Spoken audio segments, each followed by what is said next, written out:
All right. We should be live. Welcome, everybody, to the latest live version of the iPhoneography podcast. Just making sure everything's cool here. Okay. All right. Welcome to episode 119 of the iPhoneography podcast. I'm Greg McMillan, and I'm here with my wonderful co-host, Mr. Dave Podner. Hello, David. Greg, how's it going today for you? Good, good. Um, we got a busy night tonight. Lots of things to talk about. Hmm. Um, so we'll leave our weather chat and all that stuff for another time because like I say, we got a lot to go over here. So, and that's good. Hmm. That's always a good thing. Oh yeah, most Um, definitely. so first, the first thing I want to do, first and foremost, I want to say a big thanks to all the supporters of the podcast through the uh, Buy Me a Coffee campaign. Um, it's really helpful to help keep things going here, and I just can't thank everybody enough. There's one person that supports regularly every month, I think it is. And I've had a few people come on and just send a donation or whatever, and I don't say thank you enough. So um, thanks a lot for all the help. Um, so we got the chat going here. It's nice to Mhm. see Shane Mostyn in there. G'day, mate. Um, so the next thing I wanted to mention was the Mobiography photo contest. Andy Butler, who runs mobiography.net, and is the publisher of the magazine. If you haven't seen this digital magazine, it's all about mobile photography. It's really, really good. Well worth the prescription of it for a year. I think it's only like 20 some dollars. So it's pretty good. Um, so he sent me, stuff to share on social media, and so what I'll do is I'll put up the graphic in the podcast app. So if you're listening to the podcast, you'll be able to see it right now. And the contest is it's a photo contest, obviously. This year, so I'll read what he sent me, the information. This year's Mobiography Awards is now open for submissions. Mobile photographers from around the world will once again be asked to submit their very best work that captures the world around them. To answer, go to mobiography.net/awards. There'll be a link in the show notes. And the categories include abstract and digital art, black and white, landscape and nature, people and portraits, street photography, architecture, and the urban environment. That's all one category. Travel or a sense of place. That's all one category. And finally, special photo walk day category, the world around you. So it says there are over $4,500 in prizes to be won, as well as a chance to have your work showcased in Mobiography magazine. The deadline is June 2nd, so it's coming up quick, folks, if you want to get your submissions in. And the awards is sponsored by Reflex, and I'm not sure who else, but it's in the graphic. I'll be sure to maybe put something in the show notes about who is sponsoring the competition. But I know Reflex is probably the main one. So um, Yeah, if supporting you partner. Yeah, the supporting. I'm on the website now. The supporting partners are listed as the app Whisperer, oh and yeah. Photo Museum Ireland. Okay, cool. All right. So if you have a great image to put in, go ahead. I don't know what it costs to enter. I think there's a fee to enter, but um, if you do enter, best of luck to you.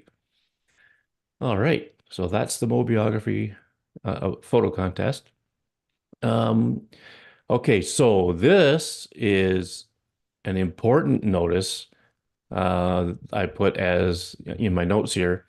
So iOS 17.5 came out a couple days ago, or was it just yesterday? Anyway, whenever it came out, it was very recent, and it had a serious bug where old deleted photos would reappear in your photos library, even if the phone had been wiped previously.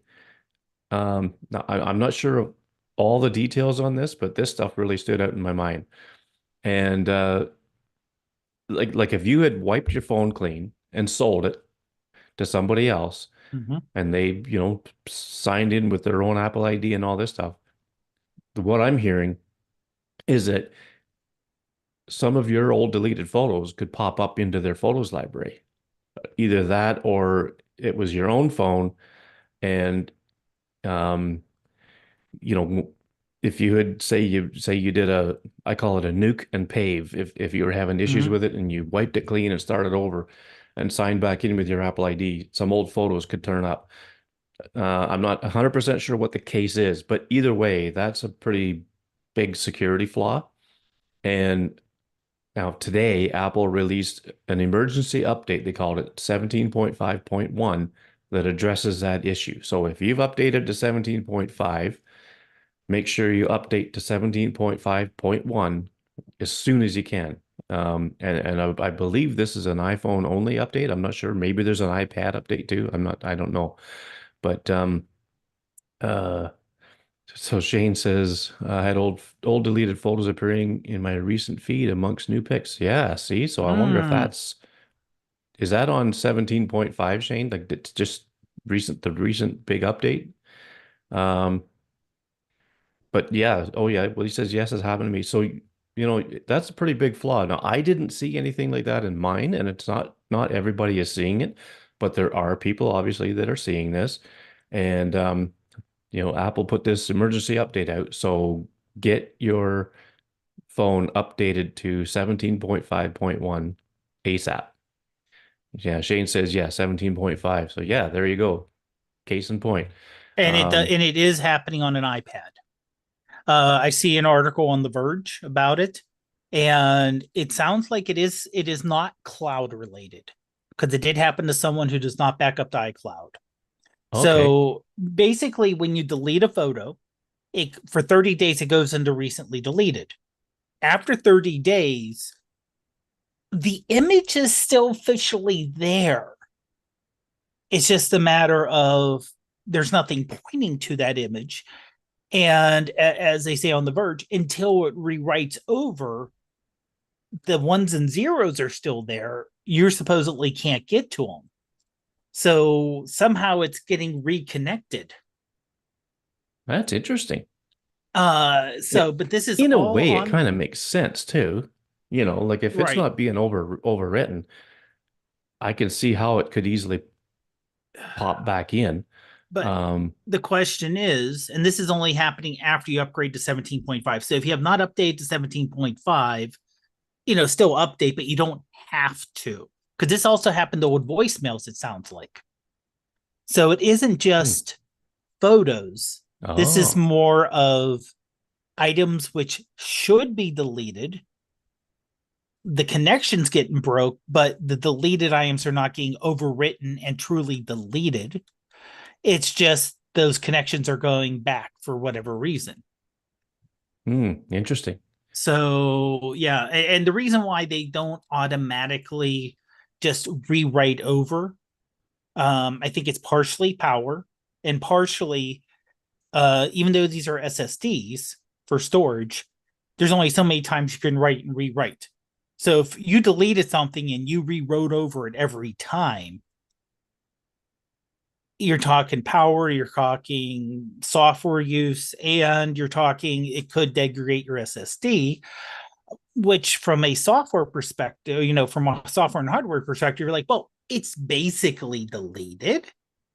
If everything's working correctly, it would have to take someone with a lot of skill and effort, not your average user, to say. That's why sometimes if your hard like if a computer hard drive dies and you're like, I can't find anything on it, there are people out there who can go, and there are software programs which can find things which have been just plain deleted and not industrial security deleted, which is a different step.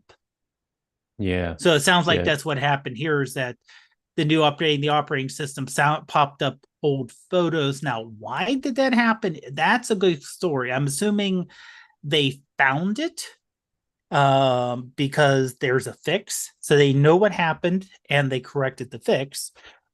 But this, and I think the sensationalism is that one of the people it happened to, they had a bit of some racy pics they deleted, and it was the racy pics that came back. So Hmm. it isn't just average photos. It's, oh, I'm just scrolling through and naked picture. Multiple naked people doing stuff, apparently. It said NSW. So everyone has their own Oh, definition of NSFW pics, you know. It could be as something as simple of, someone in a bikini, oh yeah, who that knows, could be right? not, or it could go, you know, making special photos for that special night. Whatever you do in the privacy of your own home, that's whatever you do, as long as you're not breaking the law. But if you delete something, you expect it to be gone and not Yeah, magically pop up, especially when you could be showing something at work, or it could be a family member that you're showing recent, that you want to delete pictures for a reason most of the time. A lot of hmm, times for us, I think it'll be, I took a picture, it didn't turn out, oh, I don't like that, delete. yeah, Or, yeah, yeah, I don't like how that edit, yeah, I'm going to delete it and I'm just going to keep the original. But there are times you take a picture of a document or a receipt and you don't want it on your phone anymore for security reasons. It could be yeah. Oh yeah. sensitive information on there. Yeah, that's right. Yeah, like I've taken pictures of receipts and things like that before, and Mm-hmm. then I delete them, and I Yeah. expect them to be gone. If I don't Yeah. erase the deleted, the recently deleted folder, then after 30 days, I expect that to be totally gone. But I don't know. Uh, so hey, Todd Weiner's in here. Hello, Todd. Thanks for joining us. And Dale Lotherington. Greg just had tons of captures that were not straightened.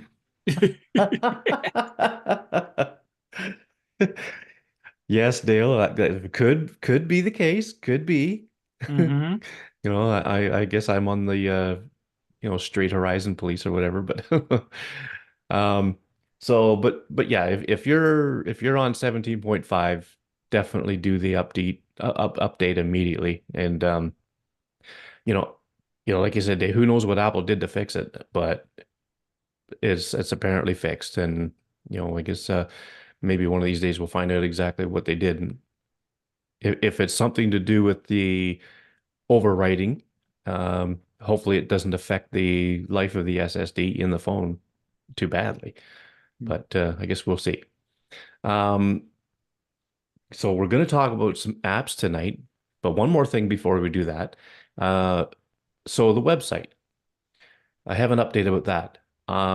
The website was hosted on Wix.com because it was free, and with all the episodes and our recent photos and things like that, it's taken up space and it's run out of space.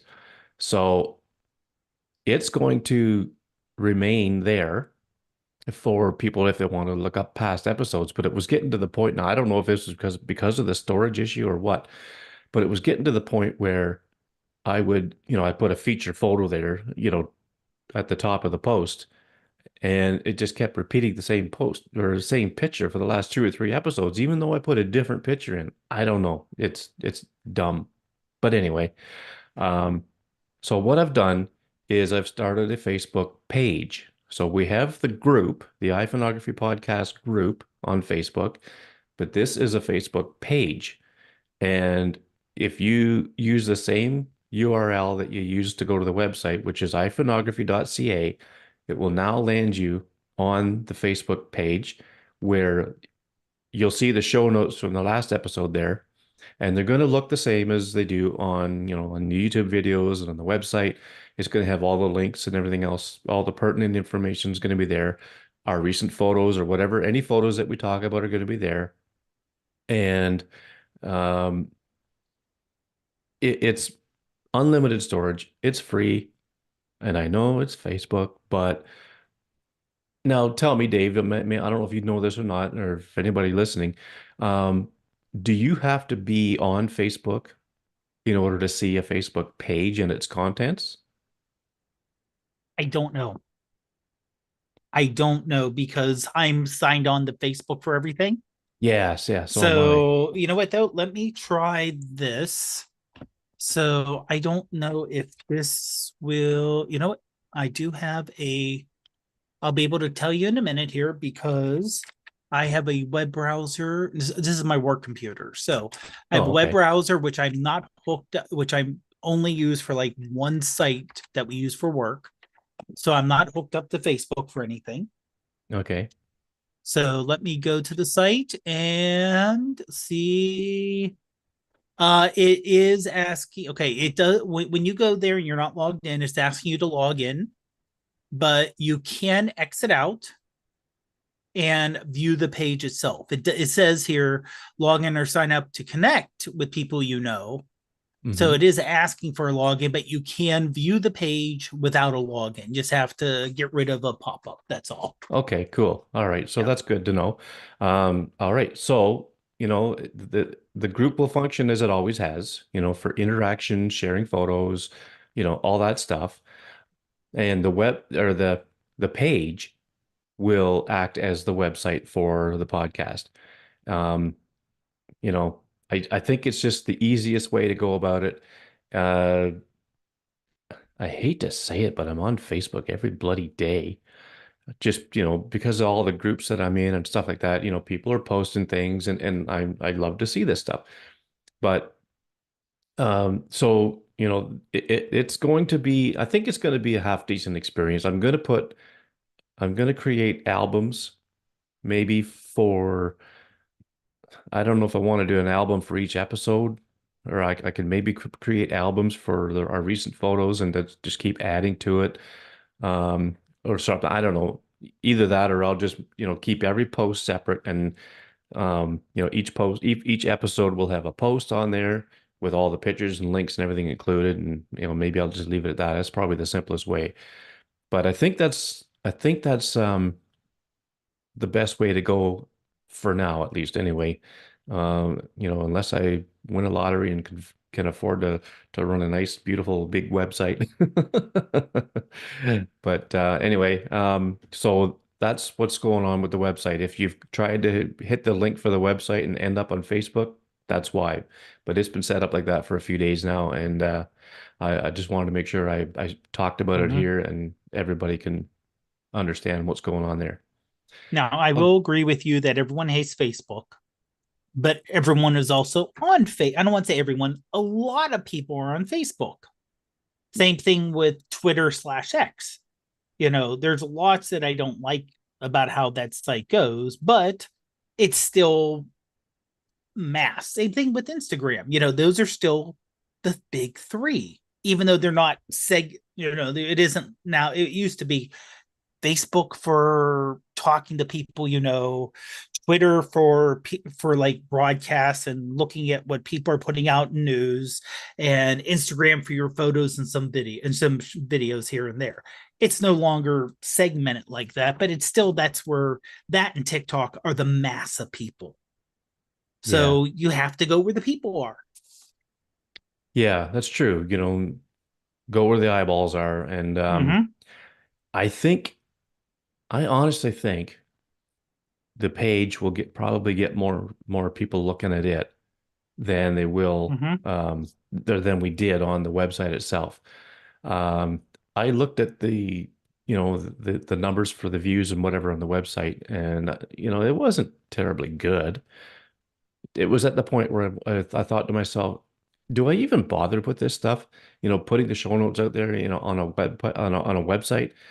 Um, but then I thought, if I did it on Facebook, everybody's there anyway, Mm-hmm. and we could put a post on the group that there's a new episode, new show notes are on the page, and link right to the page, Yeah. or whatever, right? So I Well, think it's the yeah. way to go for now.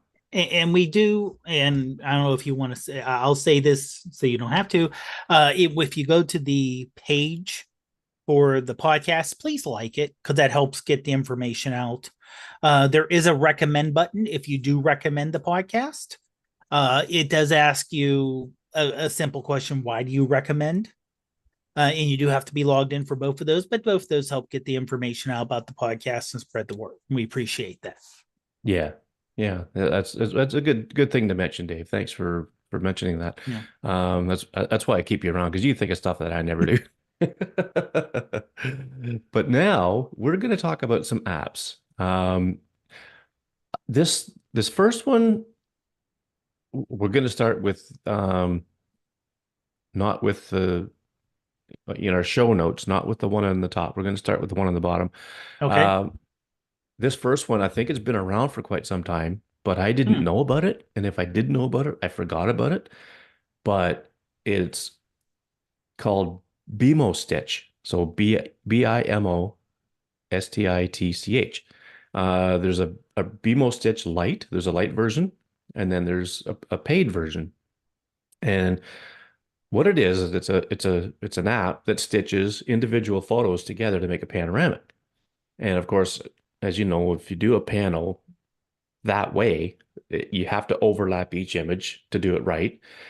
And boy, oh boy, this app does a fantastic job of stitching images together. Now, I'm going to pull up we each have a panel, and I'm going to uh, show everybody. Dave did one first, Hmm. and man, oh man, it's pretty good. Now, I'll Um, also say I do have a possible issue. oh, okay. Let me ask. Let's finish with what you're sharing here. So this is Yeah. on. Is my backyard. Hmm. And this isn't just straight across. So I did, I believe, 3 photos across on 2 different rows. Oh, so this is 6 images. Yeah, this is 6 images, Okay. and it did, like you said, it did a great job. I did have to do post process. If you look at it, you're like, it looks post process. It looks a little HDR ish. That's because this was a sunset, and like the holly trees in the back of the house, which I know I have to cut down. Um, that area was exceptionally dark because that photo I only did that little bit on. So in reality, what I probably should have done was adjust for brightness and everything before stitching. But I figured I wanted to try it as simply as little effort as possible. So I took the pictures and stitched them and then went into Lightroom Mobile and adjusted the light to brighten it a little bit and to boost the color a little bit. Yeah, okay. But yeah, the stitching itself, like you said, you couldn't tell, you literally can't tell how many images this is made up of. No. I mean, I see a couple of spots, I will admit. Uh, and I think it's because you did 2 rows, right? Yeah. There's one spot right here, if you can see my cursor moving. Now you won't see it on the podcast app, obviously, but there's a spot there, and there's another spot somewhere around here. I think it's right here. It looks where it looks like it had maybe issues with the blending type of thing, or this, Yeah. stitching it together where it Mm-hmm. it it kind of copied the same thing a few times or whatever. But it's hard to tell. I mean, it's hard to Yeah. tell. You have to pixel peep for it. Yeah, sure. And you know what? I've always seen pictures from the back of your house looking up the hill, but this is the first time I've seen one from the hill looking down, so Ah. it's kind of cool. But but yeah, I mean it does a really good job. Mm-hmm. And you know, okay, so when you look for the show notes, you'll see this picture on Facebook, and I imagine when I post these on there, it's gonna probably show it like a panel, so you can actually go across it. I don't know if that's an automatic thing, Dave, do you know, or is that Um, an optional thing? it depends on Facebook. In the Facebook group, gives you that option.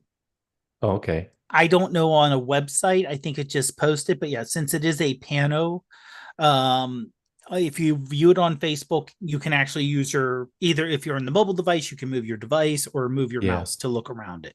Yeah. Okay.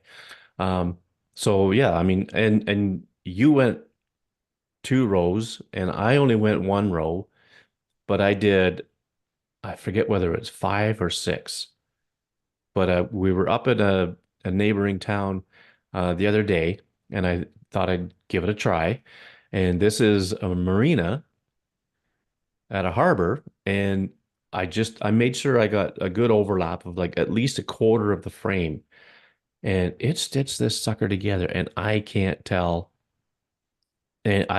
tell where it's stitched at all. Um, it did such a good job. And so now let's talk about the difference between um, free and paid.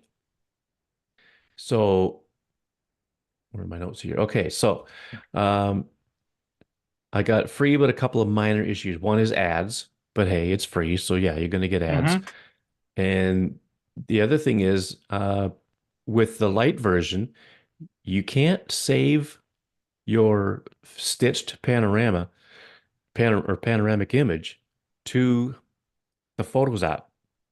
You have to save it to the Files app first. And then from the Files app, you can open it and then use the Share Sheet button to save it to Photos. So, I mean, it's possible to do, but it's just a little cumbersome. But I mean, I guess that's the price you pay for Mm-hmm. having the free version. Now, the paid version, obviously, no apps. Uh, but you know what? It's not that expensive. It's 7.99 one-time payment, Canadian. So Yeah. whatever it is in your country, Yep. but it's $8 Canadian. Yeah. And I And did, and Greg, I did look. US it is 599 US. yeah, so that's the nice thing about it. It's a one-time payment. Yeah, And not a subscription. right. And then with the paid version, you can when you get your panel all done, you can hit the save button and you can save it directly to Photos. You don't have to go through this, you know, Multiple step. Yeah. yeah, you don't have to jump through hoops to get it into the Photos app. You could just save it right to Photos. Mm-hmm. There are other pluses for having the paid version, and I think I got it. I should have read over this stuff. I've just been so busy, but I think you can shoot up to 200 pictures and put them together in the paid version. I'm not sure, but I'm sure you'd be able to do a lot more than you could do in the free version. Um, but I mean, for $6 in the US or $8 in Canada or whatever it is, wherever you are, Yeah. um, it's a good app. Yeah. Now, years ago, I forget which version of iOS it was that that they changed everything to 32-bit or to 64-bit from Mm-hmm. 32-bit. The best stitching app on iPhone back then was Auto Stitch. I mean, we used to talk about that on Tiny Shutter. Mm-hmm. And when iOS went to 64-bit, if you didn't change your app to 64-bit, it wasn't going to work. Yeah. The folks at Auto Stitch didn't do that, and that just it was gut wrenching because Auto Stitch is such a good app. Um, but now this one, and again, I don't know how long this has been out. I never thought to look in the App Store when it was released, but I I'm have it so up. glad Hold I've on. I have it up here. So let me look and see if it's over 40 years old. yeah. So I mean, Oh, I'm sorry. where That's was the this? age rating. That's the age rating. I'm sorry. Oh, okay. Yep. So let me see if I can, while you're talking about it, I'm gonna try to find see if Yeah, they have the release notes here yeah. I because don't know where version this has been, but history. it's an awesome stitching app, and now Shane says looks like exposure is different in the sky images, and maybe it's Yeah, just the it was HDR on look. mine. No, no, on mine one. Oh, okay. I imagine Shane, you're talking about mine, and you're absolutely correct. It's because Literally, if you look on the right, it's the sun right there. And it was going from exposing for kind of looking almost directly into a sunset to 45, 60 degrees off. Oh yeah. So it definitely that was, and since I only don't have the paid version of Lightroom Mobile, and I'm assuming you can do this. I just don't know how. Do a gradient color shading on the sky to correct for that. I don't. Yeah, I think so. Yeah. I don't know how to do it. Or I think if I did it, it probably would mess it up even more. Yeah. So yeah, that's part of just doing an extra challenging shot where some of it's directly into the sun and the other one's kind of off on the side there. Yeah. Yeah. Yeah. Dale Lotherington in the chat says the 5S was the first 64-bit phone. Yeah. Yeah. Dale, do you remember which iOS version came out with that one? I have to think it was But that isn't when they killed 32. They let 32 and 64 survive for a little bit combined, I thought. oh, did they? Okay. Yeah, I want to say they because they have to give warning. Yeah. I want to say it was iOS 8, but I'm not 100% sure. Oh, also Shane saying it looks like beneath that, I wonder how I'll go with an Astro Stitch. I don't know. I don't know if it depends on if you have any of the horizon, because of the horizon can you could use the clues on like the trees or hills or buildings. But if it's straight sky only without anything else there, I don't think there's enough clues to do the right stitching. Hmm. Yeah. And the other thing I tried today was I tried to do a pano where instead of me standing in one place and taking a photo, I tried doing a walking pano Oh, okay. where Yeah. I took a picture, walked, made sure it was overlap, take a picture, take a picture, take a picture. I took around Hmm. 8 pictures down around 30 feet worth of walking, and it couldn't handle it. Yeah, I think It you know, the perspective change from yeah, each each part. and I tried that yesterday too, doing like the side of my car. Oh Um, yeah, I yeah. couldn't back up enough to stand in one location, but I tried just walked because you can do that with the built-in pano. You can do a walking pano Oh yeah, yeah. with the iPhone. So if you just use panoramic and you kind of walk along, um, it it can actually do the panoramic with it. This one, it needs to, I think, like you said, geometry wise, it assumes you're in one position, just rotating. Yeah, yeah.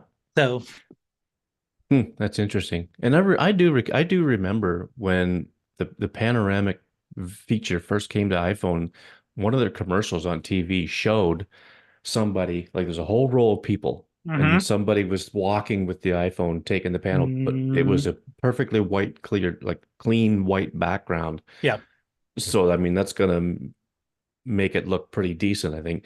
So if you do that, say on a city street or something like that, and you got a group of people and you want to walk along and do a panel, um, I mean, if the iPhone can handle that, that's pretty impressive.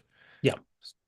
So, but yeah, you know, BMO Stitch, we'll have links in the show notes for both Mm-hmm. the light and the paid And like version. I said, give it, especially since there is a light version available. Oh yeah, give it a try. Download and give it a try. The worst thing is that you find out it doesn't work for you.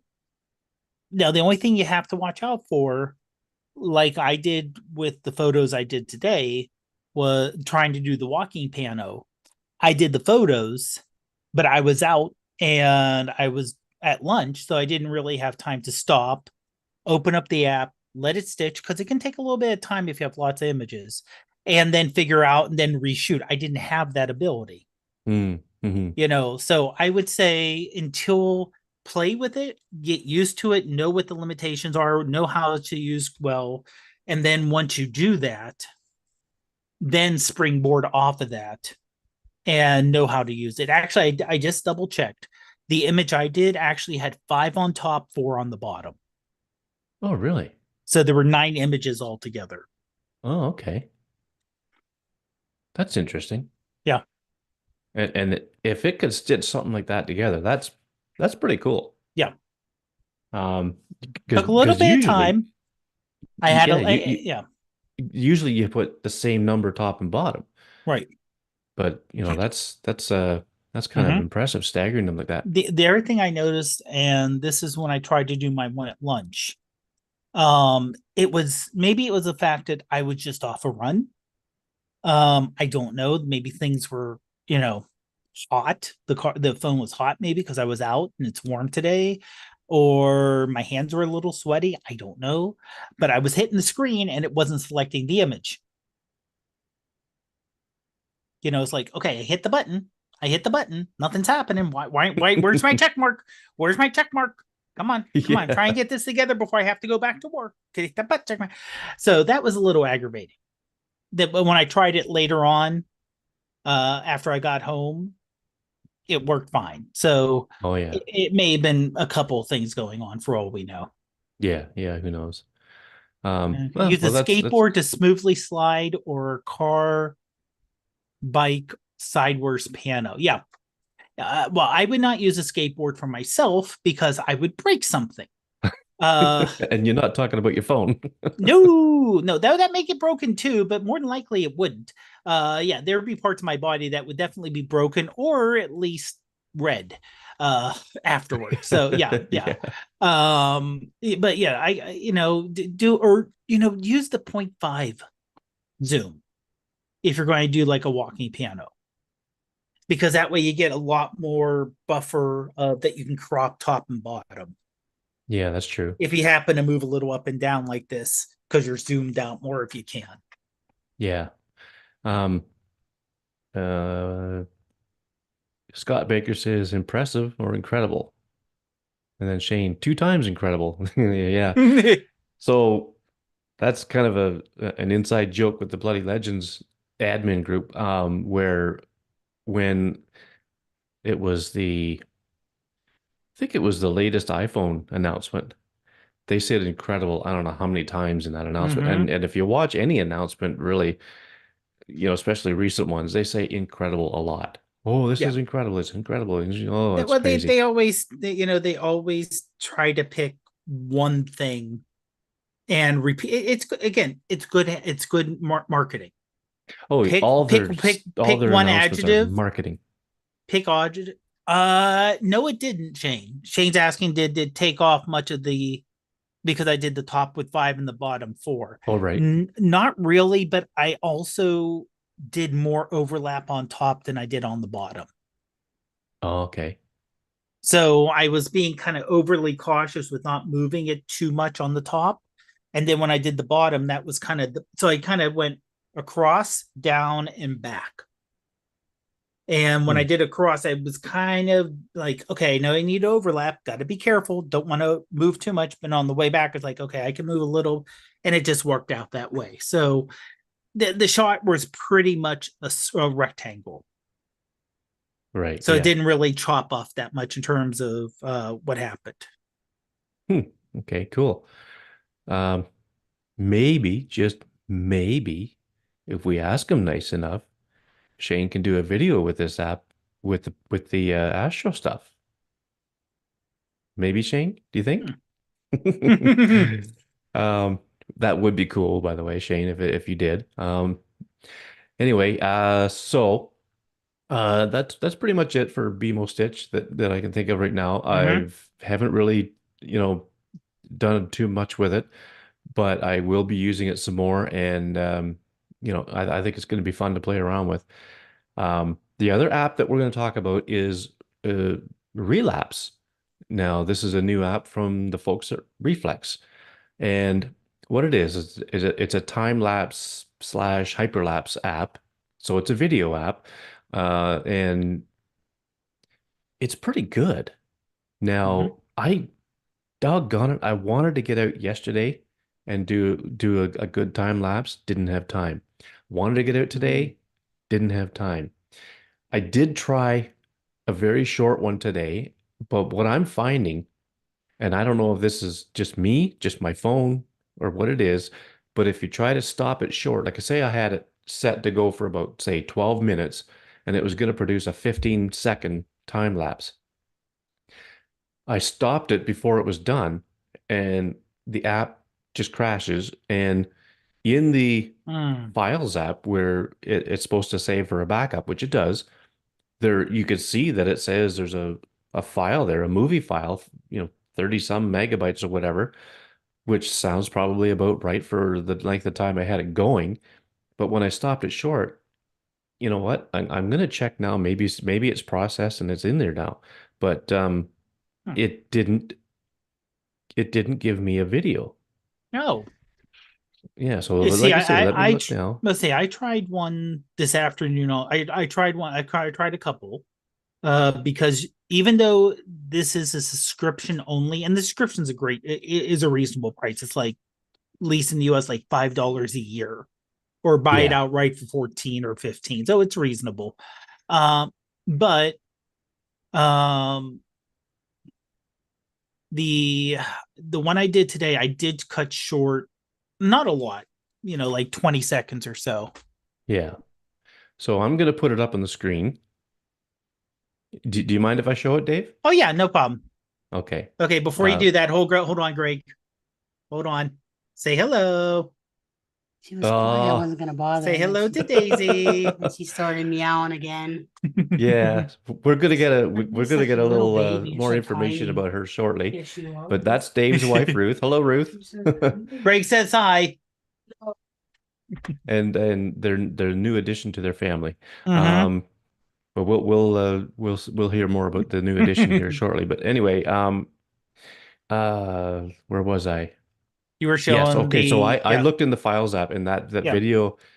I mean, there's a placeholder there for it. There's a file there Mm-hmm. for it, but it doesn't show the video. It doesn't play the video. Mm. So, but anyway, so the one I'm going to show is, I would say, Ruth took it, Dave, in the car. Yes, yeah. Oh yeah, Okay. I drove, she held the phone. So yes, Yeah. definitely Okay. on the, yeah, always being safe there. Yeah. Okay. So this No, is no, Dave and Ruth's trip through Mm-hmm. Pittsburgh, Yep. and it's not bad. I mean, No, it looked like the camera focused on the dash it and did. Yeah, instead of what's in front, but that's fine. I mean, this was just a trial, obviously. is exactly. And yeah, Don't give and it all away. I Give it think it away. does a good job, you Wi-Fi. know. Uh Yeah, and actually, the fact that I set it for 10-15 minutes, I think. yeah. And if I would have known, to tell Ruth, click on the screen, make sure it's focused on what's out the windshield, Oh yeah, yeah. But I which mean, I hey, didn't even think. But yeah, like I said, for a test. So this is, yeah. yeah. Yeah, this is go. It starts in Verona, a town near us. Goes through when you go over kind of not the big bridge, but the little bridge that's into Oakmont, and then over the other bridge that's into Harmerville. Oh So yeah. these are three little boroughs which are close to each other. Okay, so it was about, I don't know what, 15 seconds or so long, Yeah. but how long did it take to actually record it? Actually turned out to be around 30 seconds. Oh, was it? Okay, And I yeah, wasn't I think sure. it was like 30 seconds. Oh, it is there, And yeah, 34 seconds. Yeah. and I want to say it took 10 minutes. Yeah. So with the app, you can set the frame rate. Mm-hmm. Oh gosh, what else can you do? I might as well open the darn thing Yeah. and Well, you and can have a set look how at it. many frames you want to do, and you can set how quick you want to do it. And that Yeah. determines how long everything is. But the And one nice thing thing about is you you, get 10 for free. oh, okay. Yeah, at least I got 10 for free. Yeah, So I'm well, assuming yeah. this isn't only a US thing. That I don't know. But you get 10 for free to try out before it makes you pay for it. Yeah. Well, me and my excitement for the app, I just went Yeah. and bought it. Oh no, that Because makes sense. Yeah. because I'll use it, right? I'm going to use it. Yeah. Um, but the nice thing about it is you can not only set the frame rate and the interval, but there's effects which are either star trails or motion blur. And so star trails, obvious. for making star trails at night. The motion blur is good for smoothing out, the activity in the time lapse.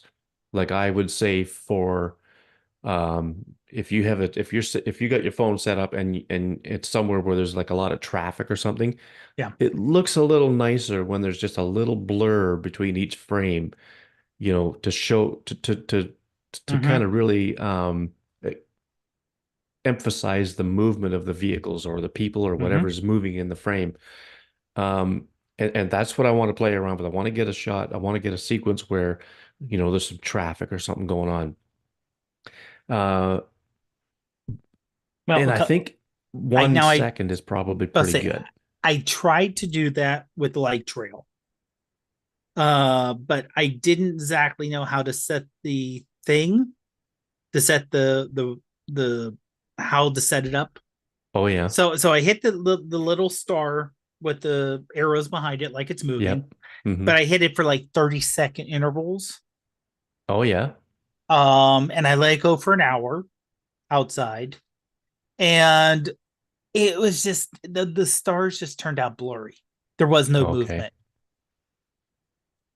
Yeah. So I don't know. Maybe I'm just these ones you have to just get used to. This is Yeah. one thing is it doesn't for the effects. It really doesn't step you through it. Yeah. The other part you can kind of figure out. For me, the effects, I don't know what the time I'm doing in terms of, it's the one thing they probably need a little more documentation or a little more hand holding, which I understand when you're deep into developing an app, you don't have that outsider's lack of knowledge to say, Yeah. Yeah. so what is this thing? What does this do? Because you're so immersed, you know what it is, forward Hmm. and backwards. Well, if like okay, so David Addison, he seems to be their uh, video guy or a guy that makes videos Mm-hmm. about their products. And he's got a video or two about this app on YouTube, I think on the Reflex channel. But there's been a couple of other guys do videos about it. One of them is iPhoneography.tv, I think it is. Oh gosh, his name escapes me, but he does a lot of filmmaking with iPhone stuff. And he's put one out. Basically, it's like a walkthrough through the app, but the app is very like if you use Reflex, you'll be, this is going to look somewhat familiar. The interface looks very familiar, Yeah. across the top, you got your timer, you got your, Mm-hmm. your crosshairs or whatever, you got your grid, your settings icon, things like that.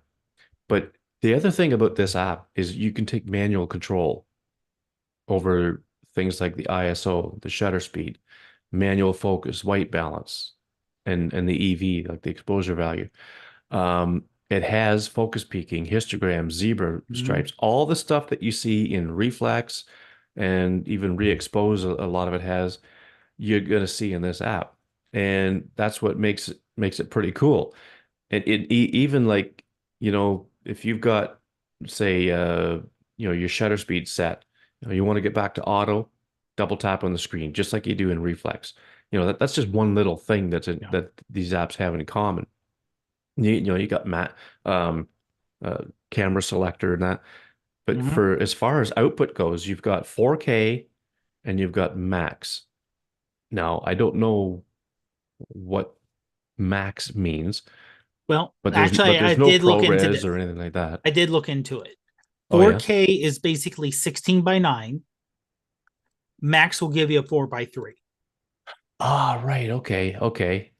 Okay. So Yeah. it's more I Basically it's the maximum of the sensor, maximum resolution exactly of the where sensor. 16 by 9 is always a crop.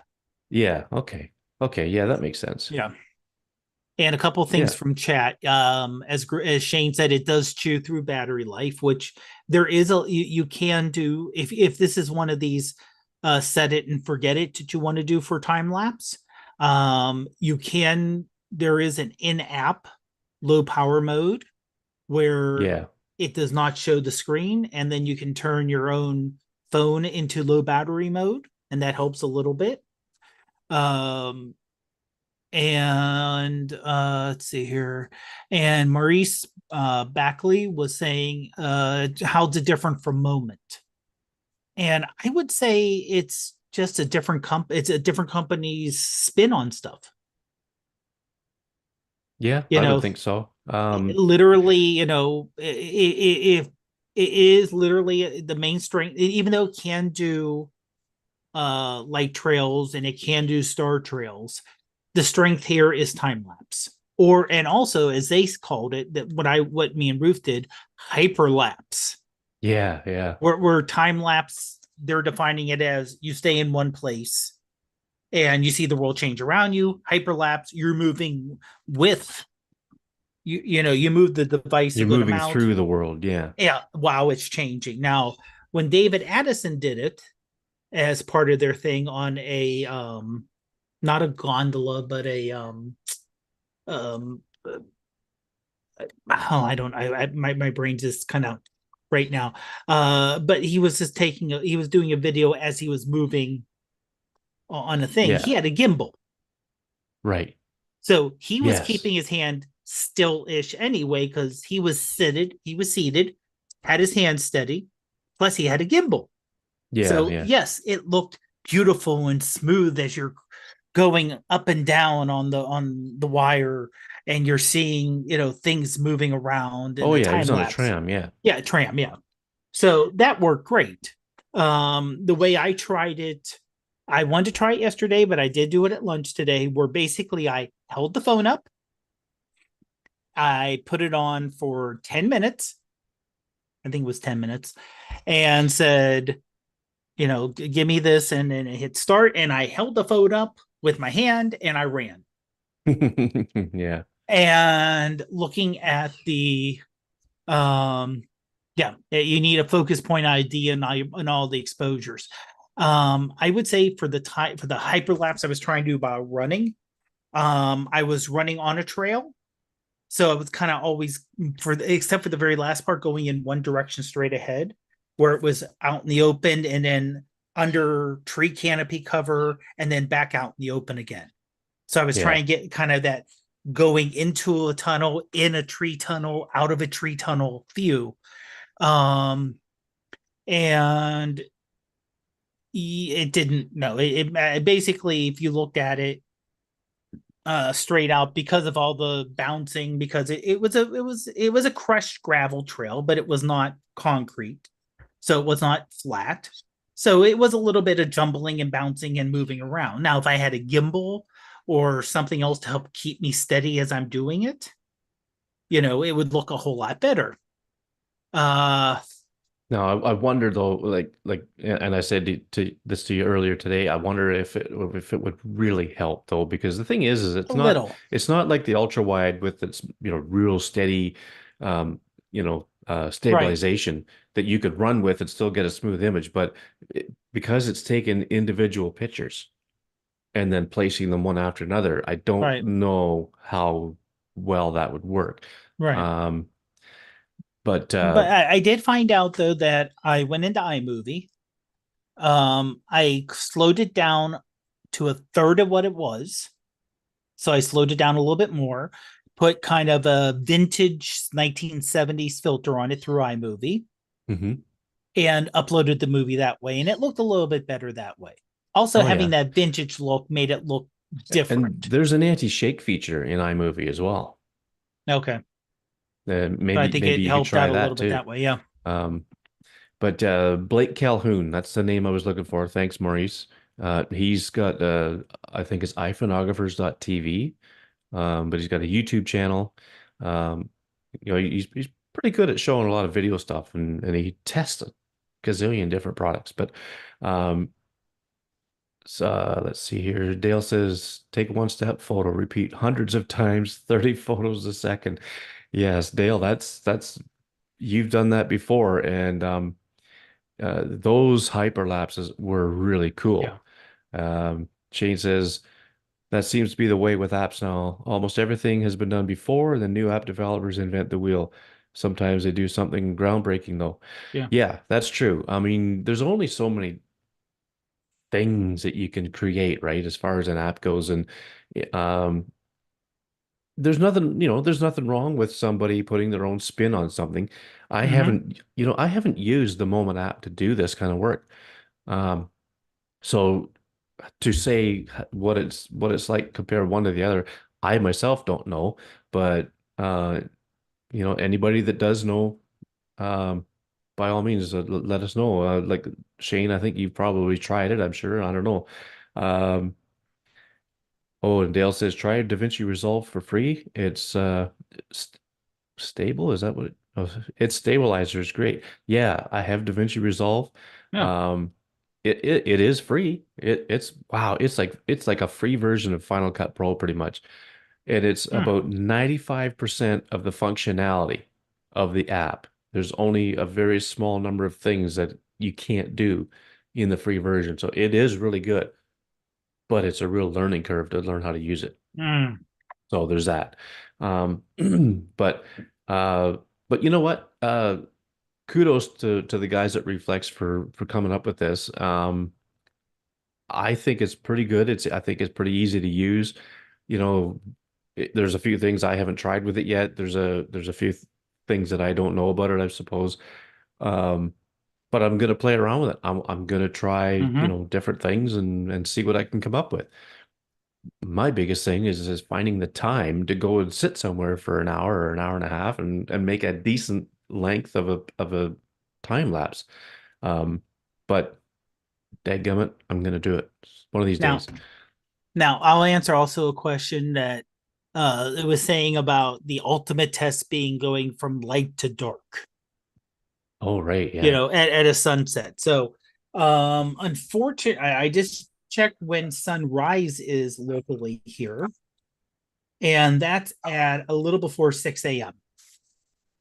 I do not plan on being up tomorrow a little before 6 a.m. I'm working from home tomorrow, so I do not plan on being up that early to try, and also to be up early enough when it's dark because it's not overcast, it's pretty light. So I mean, it's very low clouds in the last couple of days. So I don't get up. I don't plan on getting up at 5 o'clock in the morning when it's dark, and then setting up the camera and letting it. Maybe tomorrow night. Yeah. You You know, know. I think I saw a video where somebody did, you know, that kind of thing, a sunset type of Yeah. thing. And I have a feeling, this is just my gut instinct here, that it's going to perform quite nicely. Yeah. Um, I mean, if you leave it on auto, leave your exposure settings on auto, I see no reason why it can't Yeah. make a pretty decent um time lapse, and not look, all janky and the exposure kind of going all over the place. But you know, Hmm. the proof will be in the pudding. Yeah. And maybe what's today? Maybe tomorrow. Oh, I don't know if I have time. Today is the I don't think 20th, I'll, so yeah. no, it's Monday and tomorrow's Tuesday. I don't think I'll have the opportunity at sunset to Hmm. try that. I'll have to see. I'll have to wait and see. I say that because I have a meeting to go to at 7 o'clock. But if the meeting is going to be at my buddy's house, maybe I could set it up in his yard while we're having the meeting, let the phone do its thing. There's always that. Yep. So, yeah, so I that's plan. You know relapse. what though? I plan on maybe trying it because um be let's see, we have a couple of things in chat here because my bedroom window looks directly west, so I can actually put the phone in my bedroom window, use the screen to kind of keep it safe, and let it go for an hour and a half, as long as I'm not using the phone, and just let it do its thing. Hmm. And I just have to kind of block it so no cats get close to the window to Yeah, get a little curious, and I don't want that to happen. yeah. Now we do have Uh, a couple questions in chat here. Says here reflex is basically moment, read held is basically spectre, re-exposed is basically Even EL longer. even longer, yeah. Vintage looks are basically the same. Yeah, can't find anything that does the same as relapse yet. The App Store lapse, but only with some light pollution, very dark. Yeah, which kind of makes sense. With Hmm. some moonlight, it's good. So yeah, I mean, a lot of times, we are pushing what the phone and what the apps were really designed to do. Yeah. You know, setting up the phone in a decently well lit area while people are going around you and things are happening. That's great, and that's what they were expecting. Trying to do a long exposure is different. Yeah. Maurice Backley says, to be clear, the Moment app has had time lapse for several years with motion blur. Choose frame rate, choose number of frames, offers max resolution, all of what re-expose is talking about, or I think he means what relapse is talking about. Um, yeah, so again, like I say, you can only somebody's got to invent the wheel. That is true. But there's nothing wrong with somebody else, you know, making a different set of rims for it and putting it out there. Yeah. Uh, I think it's fair game, and I think Relapse is pretty good myself. And I'm not saying that because I like Reflex. I do like their products, um, but I gotta be a little open and unbiased about things because there's a lot more than just Reflex in this world. In fact, I've been using Pro Camera a bit lately because I forgot how good it was. I'm Mhm. trying it out and playing around with it. In fact, my panoramic image was shot with Pro Camera. Um, so there's that. But but I even told the guys at Reflex, I'm using other stuff. Don't think I'm Yeah. just because I like the product, don't think it's the only thing I use because it's not. Um, I think because what we do, Dave, we have to be unbiased and try other things, and that's Hmm. just the way it goes. Um, And apps get better and worse. An well, app sure, doesn't stay the same. It's going to have updates. It may improve. We've seen apps get worse. yeah. So, I used to think Spectre from the guys at Halide, I used to think it was the cat's ass until Reheld came out. yeah. I think Reheld blows it away. Um, I just think it's better, and for doing long exposures handheld, yeah, you're not going to find anything that does it as well. Um, that's just the way it is because I've tried. There's two other ones. There's Spectre, and um, I think the other one's called Image Stack or something. Okay. Yeah. I've never used that one. But anyway, Yeah. neither one of them are as good, in my opinion, as Reheld. Yeah. So, um, anyway, so okay, so that's Relapse. I think it's a good app. Check it out. Link in the show notes to the App Store. Now, when I put links in the App Store, folks, it's going to be the Canadian App Store, but it should open up in your own App Store, I hope.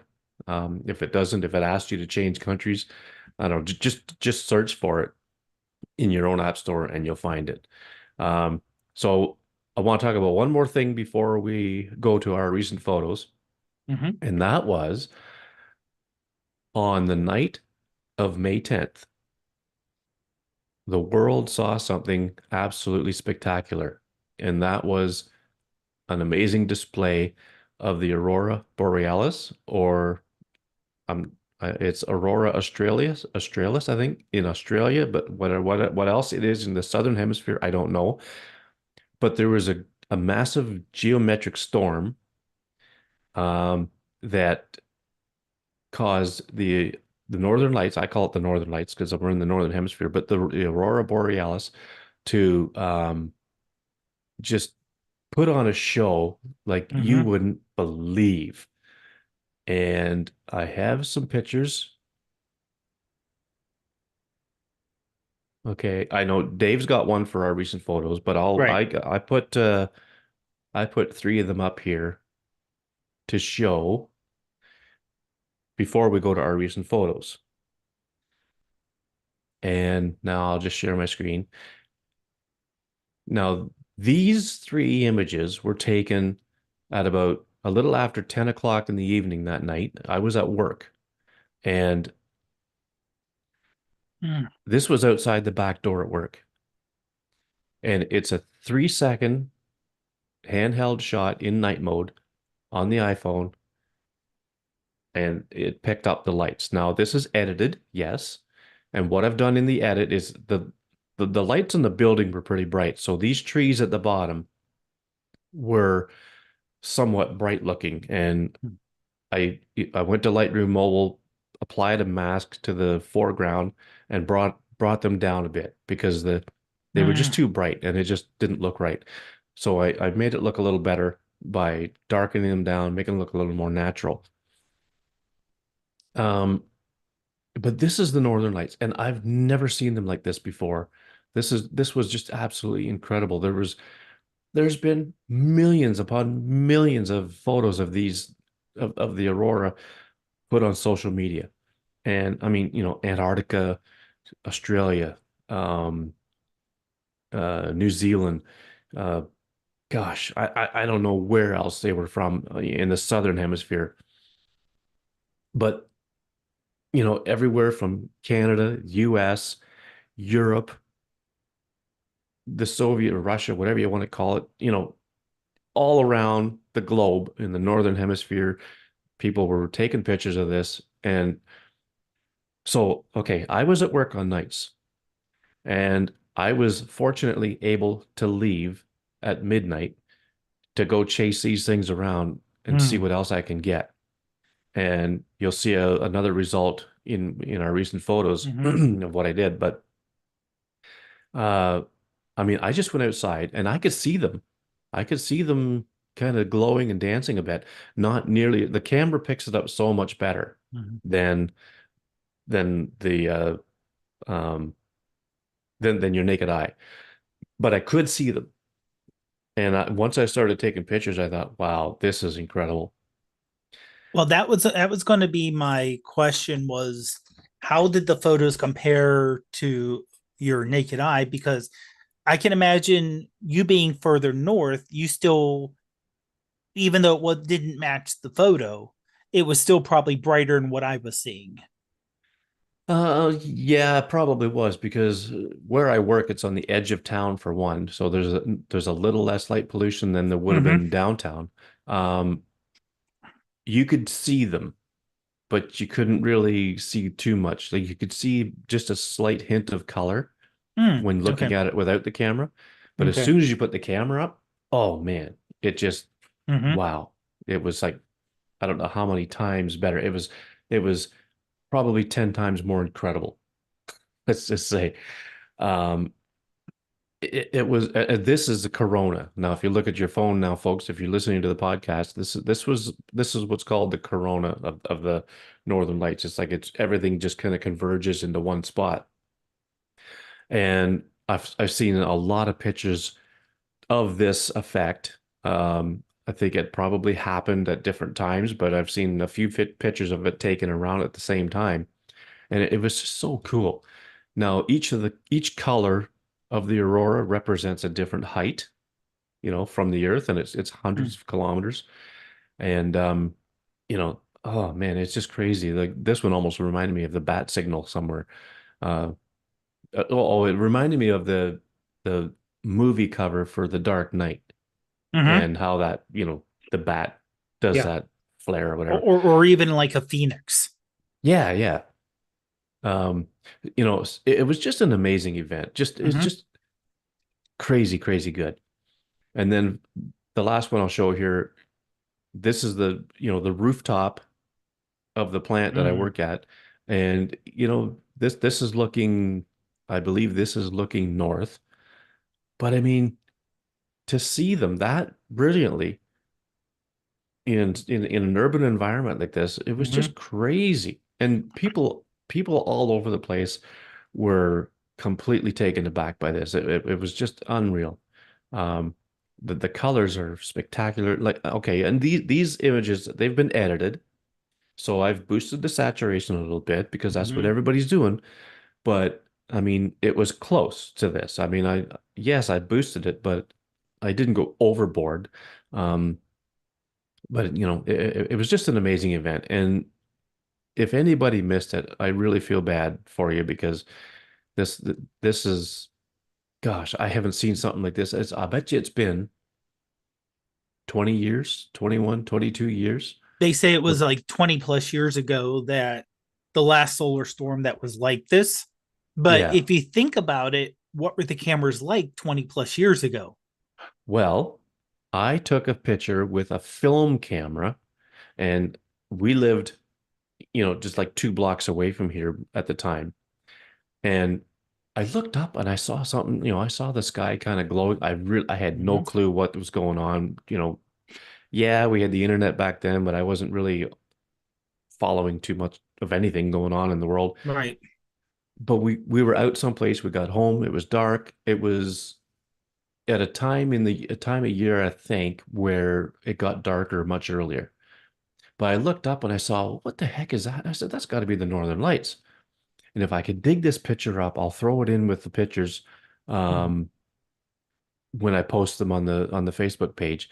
But I stood out by the road down at the end of the driveway, put my camera on a tripod, and it was a film camera, and I pointed it straight up, and I took I don't know, 20-second shot, 30-second Mhm. shot, whatever it was. I don't even remember.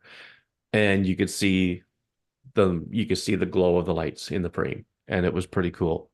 But that's the last time I remember seeing something like this. Mhm. But of course, I didn't have a digital camera to pick them up like this, and I only took, I think, probably just the one shot, maybe, I don't Oh, know. yeah.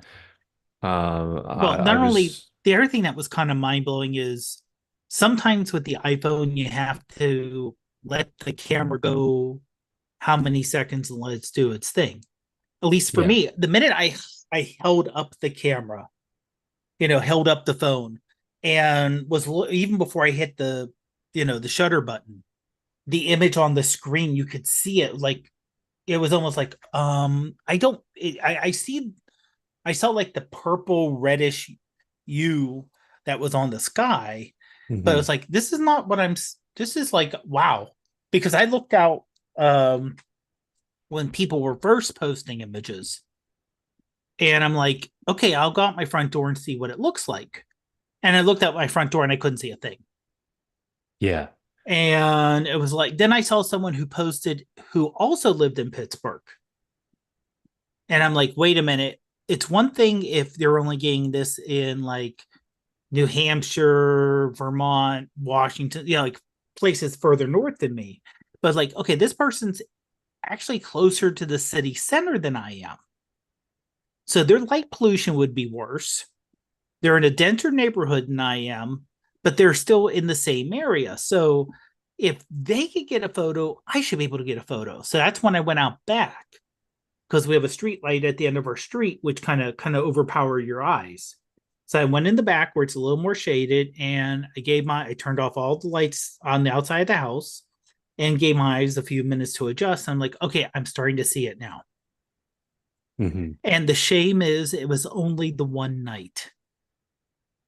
Yeah. There was a chance of it happening on Saturday, and I showed the images to Ruth afterwards, and she said, let me know. I wish I would have seen it, but she wasn't over. It was 10:30. She was like, I'm tired after working all Yeah. day. Yeah. And I said, yeah, they look good. And I said, do you want to? And no, I'm kind of tired. I'm all ready for bed. She was already in that. I'm ready to go to bed. Hmm. Yeah. So it was like, okay, we may have a chance for tomorrow, and it just didn't do it. Yeah. We were full cloud the next night. So, there was Mm, nothing to get. But when I left work and went around town mm-hmm. chasing these things, there was so many people out. I've never seen that Oh many yeah. people driving around. Everybody's looking for them and everybody's out looking at them. Cars stopped here and stopped there and everywhere. And so in this last spot I got to, before I went home, it was around 2 in the morning, and I met a couple from Toronto. They drove up from Toronto just to see them. Mm-hmm. and another couple who was from town, but they said they were in bed at 10 o'clock. But the woman said her phone was going off with people saying, "Oh, the Aurora, the Northern Lights, Mm-hmm. Northern Lights." Mm-hmm. So she said they got up out of bed to find out what all the fuss was, and that's where they all ended up in the same spot. And I bet you we were there an hour talking away, and having a great old time. And Mm-hmm. during the conversation, my phone's on the tripod for some images, and I'm just taking them as we're talking, or I'm pointing it up at the sky and taking them as we're Mm-hmm. talking. And it was just a really, really cool and fun experience. And uh, boy, oh boy, it's something I'll never forget because, Yeah. like I say, a little over 20 years ago we had it then, but young and naive, too stupid. I don't know. I just didn't know anything about it then and didn't care about it as much as I do now. I guess that's Yeah. for sure. So it was just really fun. So now we'll move on to let's check the chat here. Um, Going back a few minutes, Shane says, "Don't you mean cat's meow?" Yeah, but no, it was cat's ass. Um, Aurora Australis, okay, that's what it's called. Will Newcomb, he's in China. Northern Lights, I'm so jealous. I don't know how far south it got over in Asia. But I know in the US there was people like Matt Hoffman was out getting them, Yeah. Mark Sadowski was getting them. Now Joe Ferreira, he's in South Carolina. He says he couldn't see them. Yeah. Um, But I did but hear people as far south as him saying they could see it. I saw, I heard reports of Texas Yeah. and San Francisco. So maybe it just depends on, I don't know, on the weather that you had at the time. Maybe I don't Mm-hmm. know. Yeah. Um, Maurice Backley, totally jealous. Was 100% cloud here in the DC area. Yeah, that's just. I know I can feel your pain because on Saturday night we had the same thing, all cloud. Cool with the industrial bit in the foreground. Yes, that I thought that was interesting. To see. Um, I took a few other pictures, and I cannot confirm nor deny that I went on the roof of the building. I can't do that. Um, but I got some pretty cool shots. Um, and Shane, did you ever work out the circles and some so okay, I'm gonna get to that shortly here. Um, I'm not sure if one of my images shows that or not in our recent photos, but so there was when I took a picture when the phone was mounted on a tripod, uh, and I don't remember if they were 30-second images or what, but I don't know if it really mattered.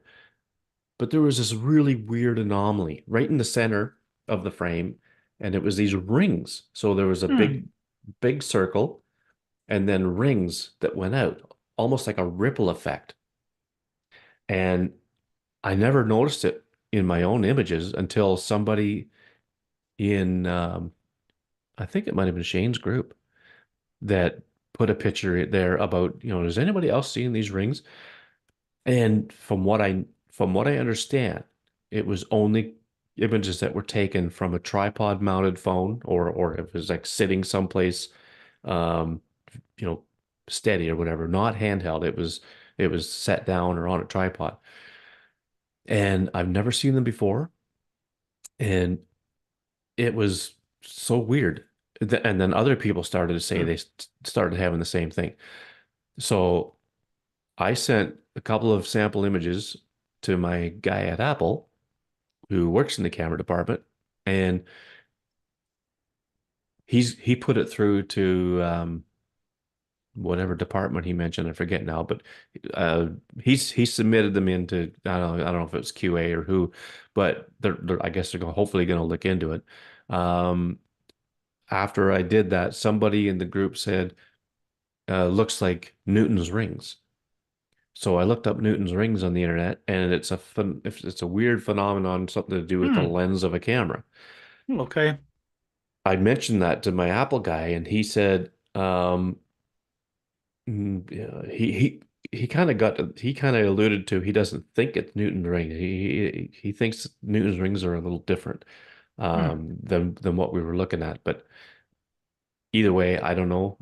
Hopefully they'll come up with something. But So, okay, I'll get to the chat here real quick before we go to our recent photos. Okay. Um, Ah, uh, what? I What's think that? we're seeing the same thing, but line gate has been fixed. Oh, yes. Yes. 17.5, iOS 17.5 has fixed the issue where, so we had Scott Baker on, we talked about line gate, and that's when you took a raw photo, whether it was a long exposure in re-expose or just a straight raw photo, where on if you're holding your phone in portrait mode up like this, it was on the right side of the frame when you're looking at the image. There was a Mhm. line that went down. It was not a harsh line, but it kind of faded white and then faded back again, depending on the image. If you took a picture of a plain wall, and so you'd only see this though if you took it in the Lightroom and used the dehaze slider, slide it up, and you could see this line. It was ruining images. Anyway, Mhm. 17.5 has fixed that. So if you want to know more about it, if you haven't heard about it, go back to that episode with Scott Baker and we talked about it. Um, Todd says, Greg, you mentioned that you were using Pro Camera again in the Moment app, or did you mean Pro Cam? No, it's called Pro Camera by Kojo Logics, I think is the developer's name. Um, it's a really good app. If you go to David Addison's channel on YouTube, his own channel, not the Reflex videos, he did a video about the last major update, and it looks pretty good. It's pretty good camera app. And Yeah, and if you're looking for it, it's a blue box with 5 vertical white stripes. yeah, the app Is the icon, yeah. icon, is the icon, and at least in the US, it's $15. Now that's a one-time payment. Hold on. I may be getting the no. Pro camera, professional camera. Well, that's $15 plus in-app purchases Oh, okay. is what it's showing now. So Yeah, because I bought it years ago before they started adding these subscriptions and all this other stuff. So I'm kind of grandfathered into it. yeah, yeah. It looks like they're the one-time purchase. Okay, so it looks like, and look in the details of this on your own, but it looks like it's $15.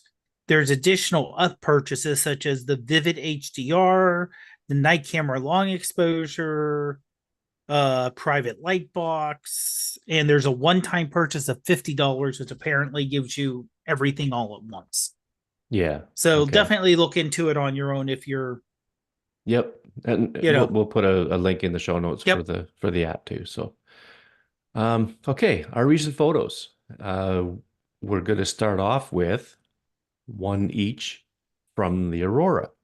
Here we go. So we'll start with yours here, Dave. Yep. So this was taken in the backyard. Let me actually, because I, And you know what? With the amount of light pollution you have at your place, this is incredible, yeah, yeah, right? it was without even any edits, it turned out pretty good.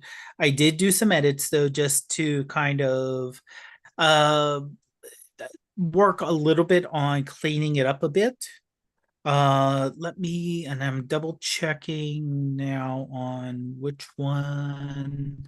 There was a few of these that were very similar. And then what happened is, after I saw the image starting to come up on my phone, I went down, took Roost 15 Pro Max, and I said, "You're sleeping, right? Okay, you don't need the phone, right? Okay, I'm going back outside." So I Yeah. went back outside. This is with her phone. So this is the Okay. 15 Pro Max, which gave a lot more details than my 13.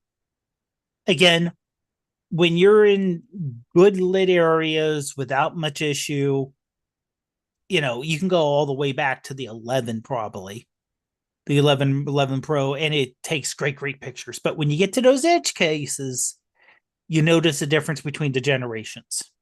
Yeah. Yeah. This is one of those cases. So it's a little more detail. One thing I love about this, and I've seen this with a few, including your photo, you can see the stars through the Aurora. Hmm. which is just kind of crazy how it literally, and I did do this to make it more of a silhouette look, even though you can see a little bit of the like my next door neighbor's shed in the back, and the trees, but I wanted to have that silhouette look. It almost looks like if you've ever seen people do paintings where they, just give the sky like a shade or color. Most of the time it's like a sunset, and then they do a silhouette in front. Yeah, yeah. And with the stars here just kind of poking through, this was looking almost directly north. Okay. So yeah, and just the lines that you can see in the sky there, Hmm. it was just, now you notice I didn't you didn't it was harder for me to see the green. So I was seeing purples and reds and pinks, which is a little bit of green, but not much. Your Oh photos yeah. have a lot more green in it. Yeah. Yeah, it's probably because I'm further north, I Yeah, suppose. yeah, But but yeah, I mean, you know, we've gone over this whole event pretty thoroughly by now, so yeah. we won't spend too much time on these Nope. ones, but yeah, it's I mean, again, I can't get over how well this came out, given the amount of light pollution you have. Yeah. You know, you've tried to shoot the stars and things like that before, but Mm-hmm. what I've noticed is with the iPhone photos, usually there's a real bright spot in the middle of the frame, Yeah. Yeah. right? And it's just annoying when you're trying to do astro shots. But in these northern light shots or these aurora shots, you don't see that. I guess it's because there's so much light throughout the whole frame. Right. But yeah, this is cool. You can see a bit of the green at the bottom. Mm-hmm. Um, and again, you can look up what the colors mean and something to do with, how far the aurora is from the surface of the earth. Like it's something to do with hundreds of kilometers and stuff like that. But Oh yeah. um, but yeah, so I mean that's one of your aurora shots, and that's fantastic. My wife, she stepped out on the back deck in town, like where we live in town here, and she said she could see them with her bare eyes. Mm-hmm. But she did take a couple of pictures, and it turned out just like this. Well, Mm-hmm. not quite like this because she's got a 12. So hers were pretty decent, but I don't Yeah. think you could see as many stars. That's Just like I like you said, were talking about. it's the edge detail. It's the little Yeah, edge detail that doesn't show up as well. yeah.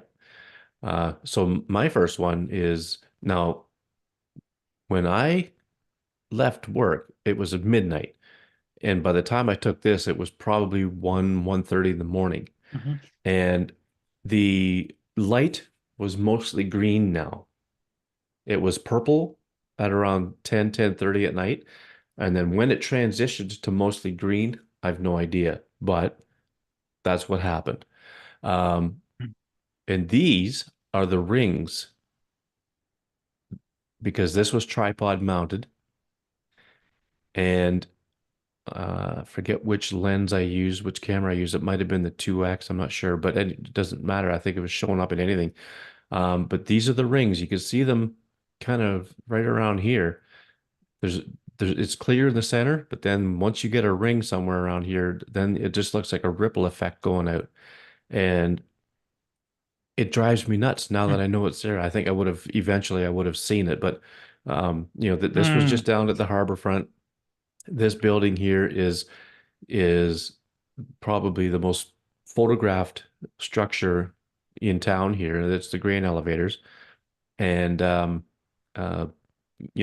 with the reflection in the water, I suspect this was probably 30 seconds. And but as you can see, the clouds were moving in. So, you know, the fun was ending for us on that Mm-hmm. night. They were gradually moving in. This is looking, I would say, northwest. And but I was just so impressed to be able to see them Mm-hmm. with all the brightness of the building and everything else. I was so impressed to be able to see them in the sky. Um, it was just a cool experience. I can't get over it. Yeah. And honestly, Greg, if you didn't tell me there was a ring, I would think that it's just part of the anomaly of the aurora. Yeah. And you know what? I think I think that the rings were caused from the aurora. Like, call Hmm. me crazy, call me stupid. I don't know, but I think it's some kind of an anomaly from the geomagnetic storm. I think it was playing some kind of havoc on the The sensor atmosphere. through the Yeah. lens. It had something to do with, Yeah. through the lens. Somebody thought it was like aperture rings or something like that, but I don't know. Hmm. But I've never seen it before, and I doubt I'll see it again unless there's another event like this. So we'll see. And I said that to the guy at Apple, and but we'll see. We'll see what happens. Okay, that's enough of the Northern Lights. Your second one. Okay. So this one was actually taken, and I have to look. Well, okay, we can look at the clock actually. Oh Uh, yeah, there you go. and I believe this is right outside a pizzeria coming near us.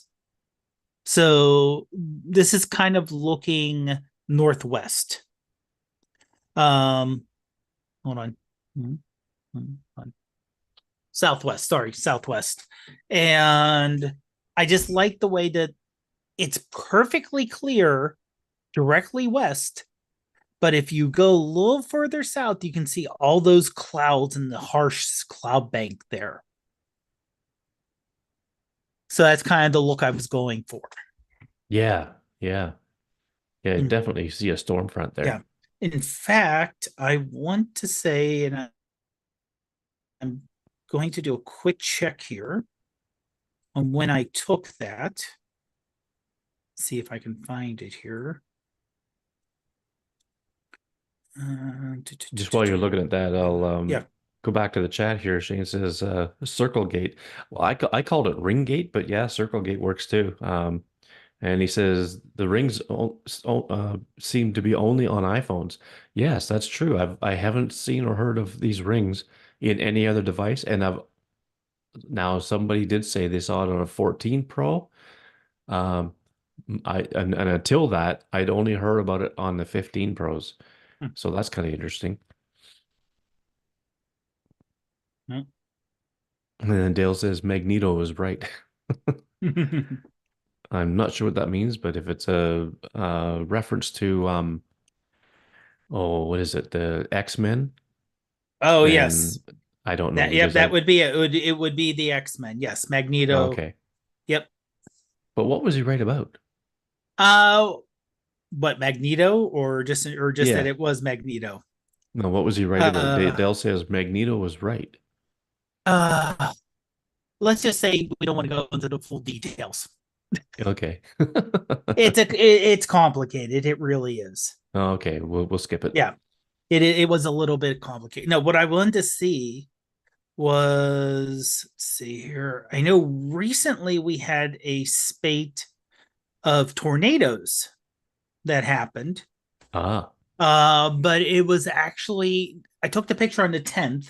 It was the 17th that we actually had tornadoes actually come through Pittsburgh. There was really? one, yeah, there was the lowest level, the EF0, but it actually hit the zoo parking lot here, Oh which is yeah. only around 3 or 4 miles away from me. Hmm. So it was, and there were people who got photos and video of the tornado, and it was not that far away. Yeah, Wow. Yeah, yeah, that's too close for comfort. most definitely. Yeah, we don't Yeah. normally does not happen here. Yeah. Well, so this image here, I mean, it's uh it's nice to see the leaves on the trees. I think I mentioned that in the last Yep, show, but yep, but that storm front that looked like it could have been pretty vicious. And yeah. there's a one spot that almost looks like there might be a funnel starting, but it's hard to Mm-hmm. tell. Like I don't Yeah, know and if it's just this one was just a bad storm, but it was not tornado. I think we had a yeah. tornado warning, not a warning, a watch, Oh yeah, but yeah. not a warning. Yeah, that's crazy. Usually we have the same weather, but we didn't have that kind of weather, that's for Yeah. sure.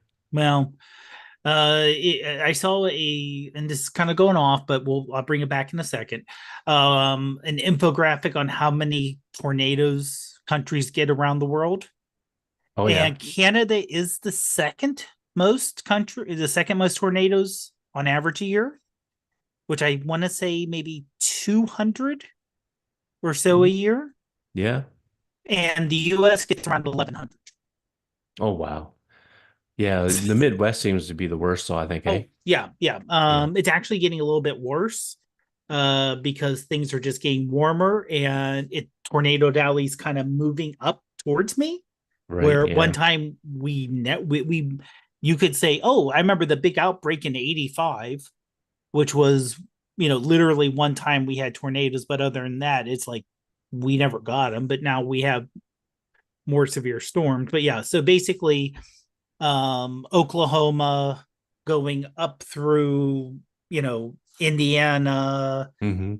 Southern Illinois, Texas, the flat area of town, the Yeah. flat area of the US where the cold and the warm air kind of hit Ohio, parts of Ohio. We start to have enough hills where we normally don't have the right kind of convection and clouds in airflow Oh yeah. that allow a Yeah. tornado to happen. Hmm. Well, I'm glad it was, you know, 4 miles away from you at least, Yeah, and no even though no it was a injuries. category 0 or whatever, but Yeah, yeah, still.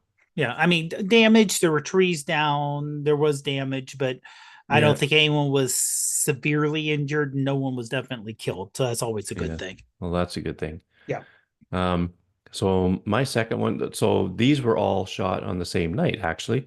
Hmm. And I thought, well, you know what? Since I'm out and around town at 2 o'clock in the morning or whatever it was by this time, I thought I'd just take some pictures of, things around the town at night.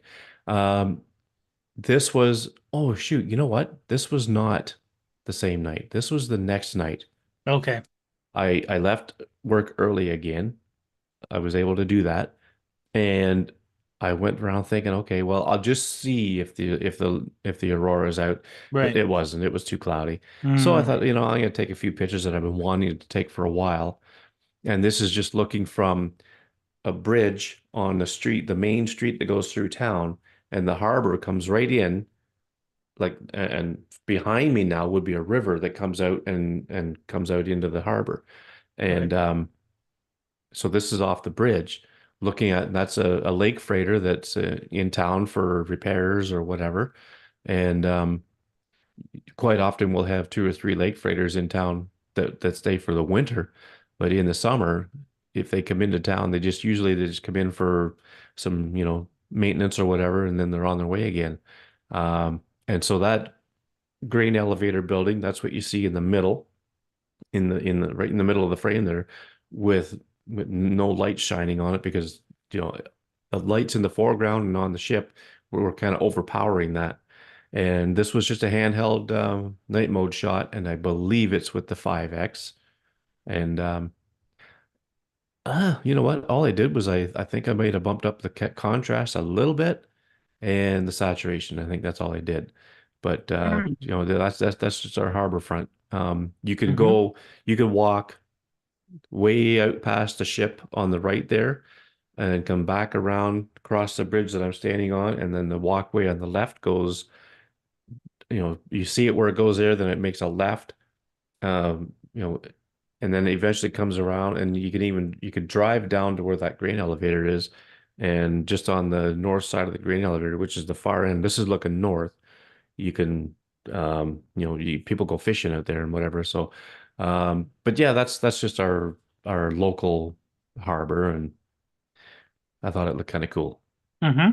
And one nice thing about a lot of the iPhone pictures being natural as possible, you could tell it was at night.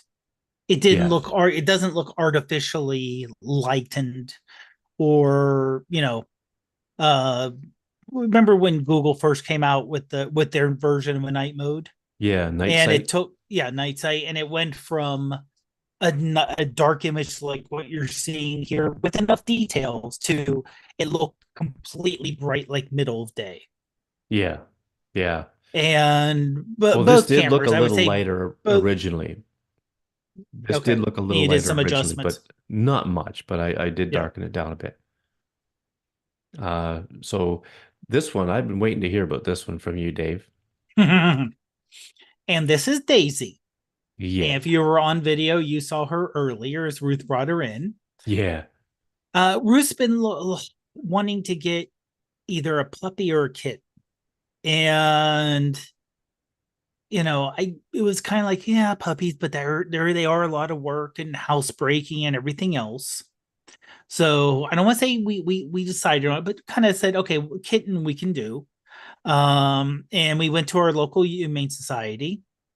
Oh, nice. And they actually have like two or three facilities around Pittsburgh. And make sure I'm not frozen there. Two or three facilities, and this one's a newish one. So you just kind of go in, you see the different cats around there. They were not overcrowded, which is always good to see. Hmm. And she was there with her three siblings and her mother.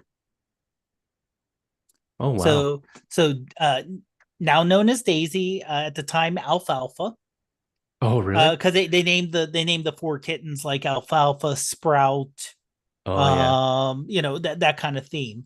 The mother's two was 2 years old, and all the kittens were 2 months.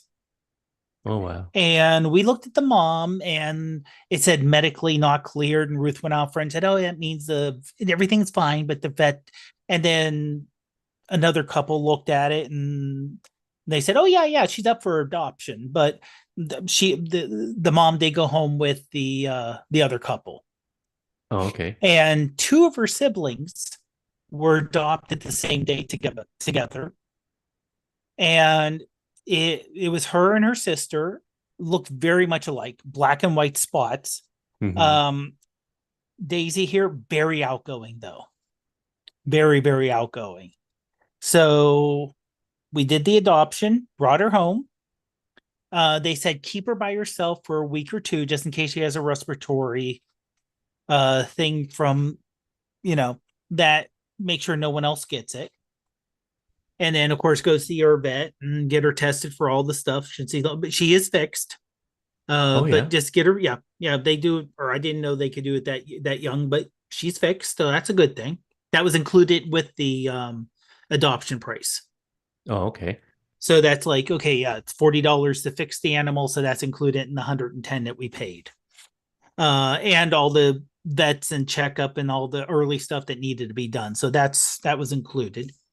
Um, and we brought her home. She's in a room by herself right now. Like I said, she's just getting used to things. Hmm. But it's apt because that room, there's a little, because we took the carpet out of that room. It's only hardwood, so there's like a half-inch gap between the floor, the bottom of the door, and the floor.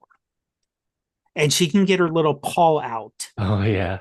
and grab at stuff that's out there. So she's been Yeah. doing that when like the other cats and the dogs have been getting there. And the dogs are sniffing under the door. Oh, yeah. And we did put up like a um not officially a fence, but was one of these peg boards. So we put that Hmm. horizontal so we could leave the door open a little bit, get some fresh air, a little more fresh air, since it was a little warm for her, and she can't get out, and the other cats can't get in. But yeah, so there's a still little bit of a little growly on one cat, and the other one really doesn't want to pay attention to her with the dogs. Yeah. They But are, they're getting older too, right? yeah. Rosie is 10 and a half. Leo is 13. Yeah. The puppies are 5 and 6. Oh, yeah. But I think Rosie's just growling a little bit, like, who are you? But Yeah. not, Yeah. but nothing overly aggressive. Yeah. So I think she'll get along fine with her.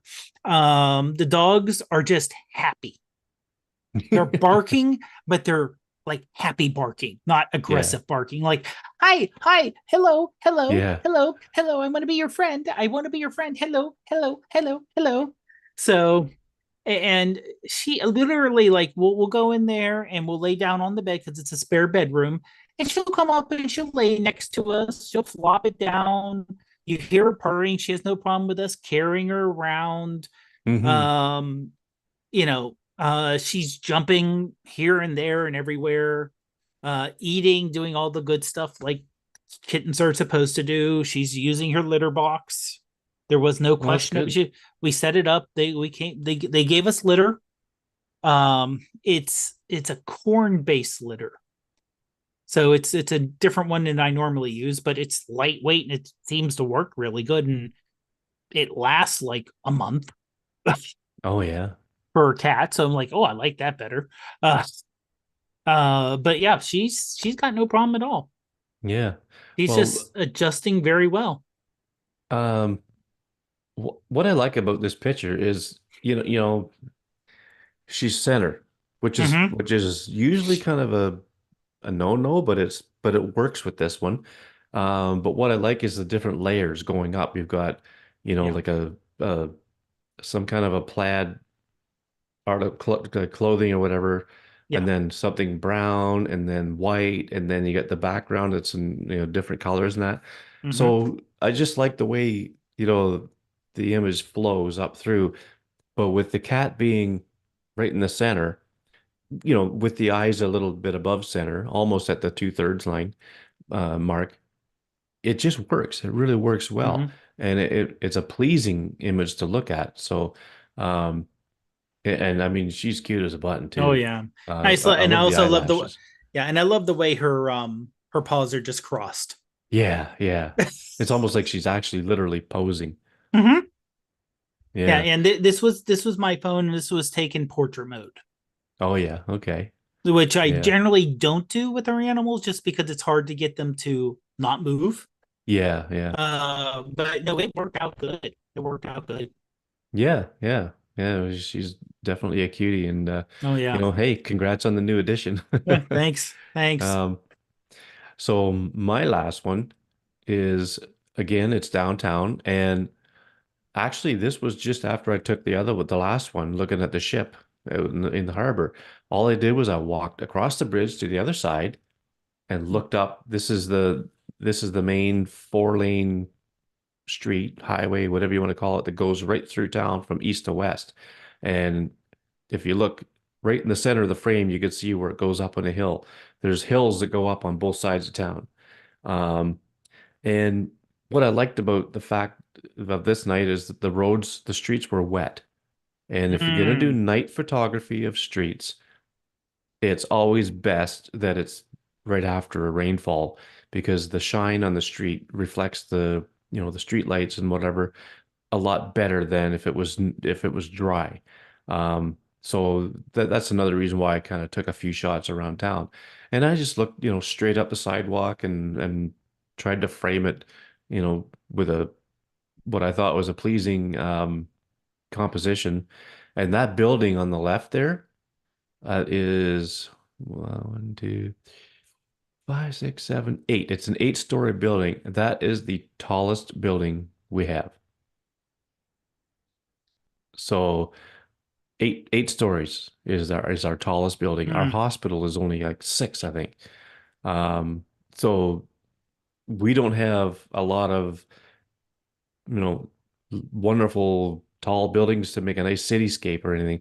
yeah. That's it. That's the tallest one. Eh, And it kind of sucks. I wish we had taller ones, but um, I it's I all a think matter. It's out to, really it's all a matter of I hate to say what you need because there's tons of little towns around Pittsburgh itself that have unfortunately their population crashed oh yeah, around 40 years ago when all the mills shut down. right. So their downtowns are, I hate to say overbuilt because I think they could come back, Hmm. but they're all like these 4 or 5 story buildings, but they're not really used anymore. Yeah. So yeah, like I said, in terms of a town your size, if you have a bunch of really tall buildings, it doesn't really fit in with the rest of the town, sticks out, and just doesn't let anything flow as well. Yeah. Yeah. Well, and I think there's actually a like kind of like a bylaw or something in town that limits the number of floors you can put in a building. I'm not sure. I thought I heard that somewhere, but you know, what I like too about it, no cars, no people, just Mm-hmm. completely, barren. Um, but anyway, yeah, so that's just a shot I took at night, and um, I generally don't go downtown at night by myself because things happen.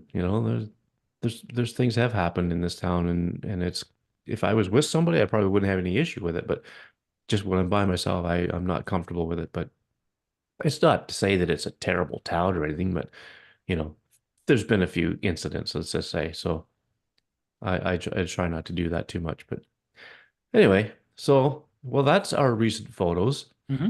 and I would have to say that's our show. So thanks to everybody in the chat room who Mm-hmm. stuck around for the YouTube video, and we're always glad to have everybody. I know I'm terrible at um, putting it out there when we're coming on.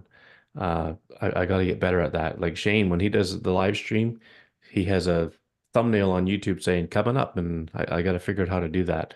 But also, my Zoom um, membership is going to be ending, I believe, sometime next month. So, Dave, we're going to have to come on here at some point Mm. with OBS and give it a whirl.